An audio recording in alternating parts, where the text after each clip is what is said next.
Hello students, welcome back to my YouTube channel Biochem Academy. इस channel में आपका स्वागत है। अब दिया गया है, ये दो प्रकार का, तो एक होता है उच्चतम क्वथनांक और एक होता है ना न्यूनतम क्वथनांक। ठीक है।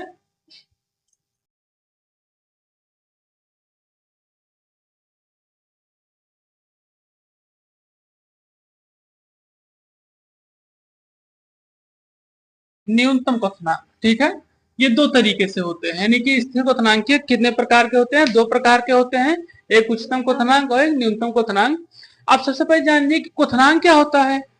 क्वथनांक क्या होता है, यही सबसे पहले जानने वाली बात है। क्वथनांक को इंग्लिश में जैसे भी समझाएं सबको सुने क्वथनांक क्या होता है। क्वथनांक को इंग्लिश में बॉइलिंग कहा जाता है।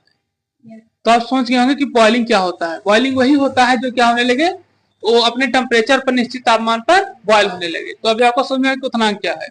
तो अब उच्चतम क्वथनांक क्या होता है, इसको हम लोग जानेंगे। ठीक है, चलिए लिखिए।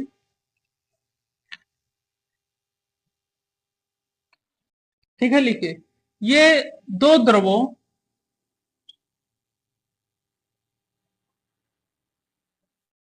अब इसमें जैसे दिया क्या गया है, जैसे आपका हो गया उदाहरण के रूप में देखा जाए तो HNO3 प्लस H2O। ठीक, ये दिया गया HNO3 प्लस H2O के रूप में दिया गया है। ठीक है। अब अगर देखा जाए यहाँ पर HNO3 और H2O का अगर क्वथनांक देखा जाए तो ये करीब 395.5 केल्विन पर क्या होते हैं तरीके से वाष्पीकृत होने लगते हैं। ठीक है। तो ये हो गए उच्च क्वथनांक वाले। ठीक है। अब इसी तरीके से फिर देखेंगे कि अब निम्न क्वथनांक वाले क्या होते हैं। ये भी इसी तरीके से दो द्रवों के दो द्रवों के ऐसे मिश्रण, ठीक, मिश्रण है जिनके क्वथनांक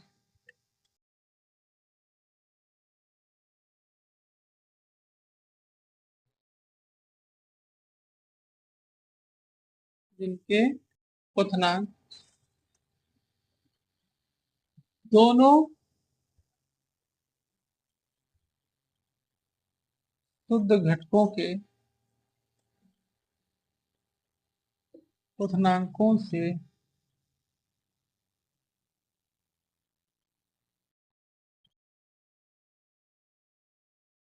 के निम्न होते हैं। ठीक है।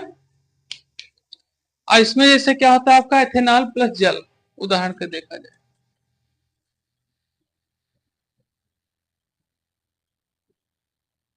प्लस जल। ठीक है। अब इसका अगर देखा जाए केल्विन मतलब तो 51.3 केल्विन के रूप में, और वो 395 के रूप में रहता है। ठीक है।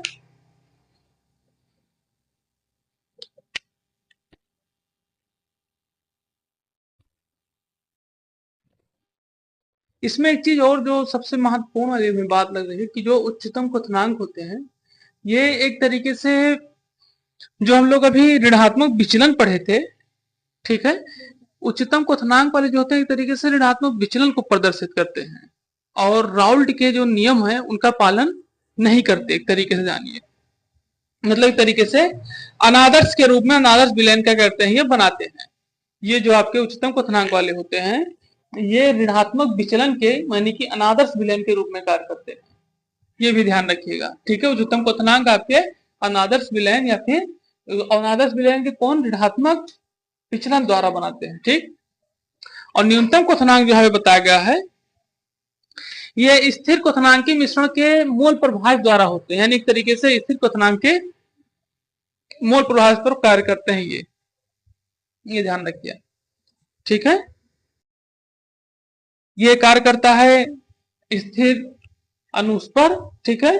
स्थिर क्वथनांक के मिश्रण के प्रभाजी आसवन द्वारा, और ये राउल्ट के ऋणात्मक प्रचलन द्वारा, अनादर्श प्रचलन, राउल्ट के राउल्ट के अनादर्श विलयन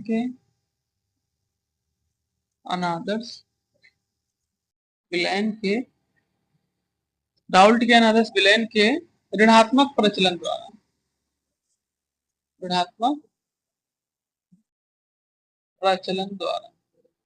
ये कार्य करता है इस तरीके से। ठीक है, तो अब ये आपके इस चैप्टर का लास्ट टॉपिक था। ठीक है, जो अब यहाँ पे खत्म हो चुका है। ठीक, यानी कि अभी आपका जो चैप्टर था विलयन के प्रकार एवं सांद्रता, ठीक है, ये यहाँ पे खत्म होता है। ठीक, अब हम लोग आगे बढ़ेंगे नए चैप्टर की तरफ। ठीक है, और इसके जो क्वेश्चन है आपको कहेंगे तो संडे को लगवा देंगे, नहीं तो फिर